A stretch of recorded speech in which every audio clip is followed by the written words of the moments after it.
Good day, everyone. This is Nassar, a junior student from the Islamic University of Gaza. In this presentation, I will explain the theme of hate in Romeo and Juliet by William Shakespeare. When most read the story of Romeo and Juliet, their initial impression is that it is a beautiful romance about two star-crossed lovers whose lives end in tragedy. However, upon closer examination, it becomes clear that the underlying theme of this story is the consequence of hate and prejudice. From the start, the play is filled with scenes which display the seemingly unfounded hatred between the Montague and Capulet households.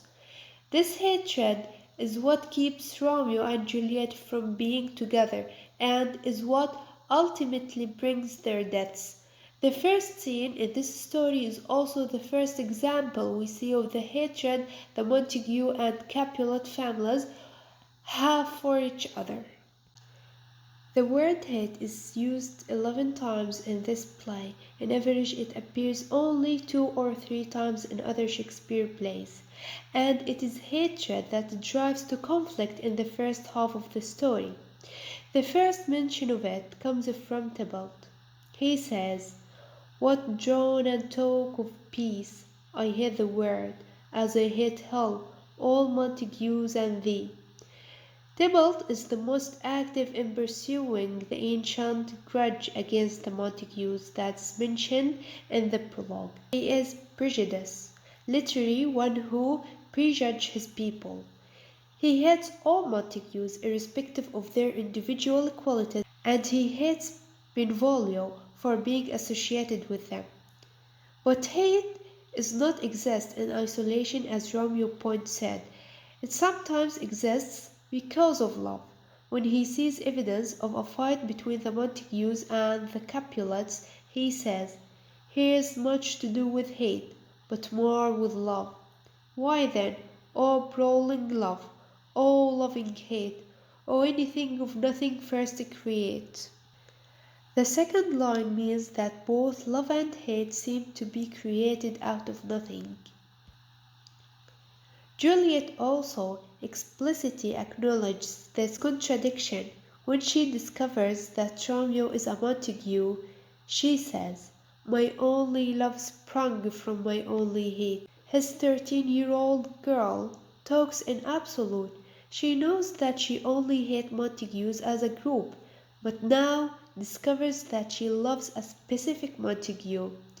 This is different from Tybalt, who hates all Montagues, and note that we never learn why they hate each other.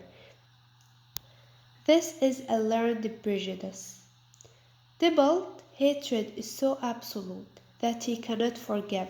He says, "Romeo, the love I bear thee can afford no better term than this.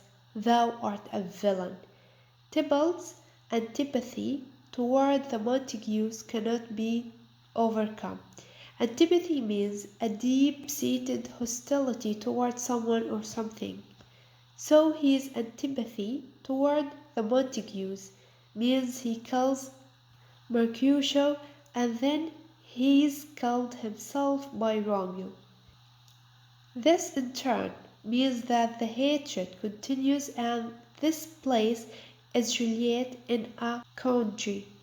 She secretly married to Romeo, but cannot tell anyone, and now her family want her to marry Paris. She responds in typical Capulet fashion, "Proud can I never be of what I hate, but thankful even for hate that is meant love." And these are slightly confusing lines. What she means is that she cannot be proud or blessed by what she hates. She hates the idea of marriage to Paris because she is already married. She doesn't hate Paris himself, but even though she hates the idea of marriage to Paris, she is thankful because she realizes her parents proposed the idea because they love her. But even so, it is very interesting that she expresses her thoughts in such extreme terms. After this point, the theme of hate becomes less obvious. In fact, hate is mentioned just once more at the end of the play by Prince. He says, "See what a scourge is laid upon your hate." A scourge was a web with several strands which can be used to punish someone or as a form of self-punishment.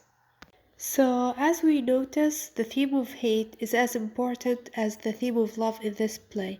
It makes the events of the story more interesting.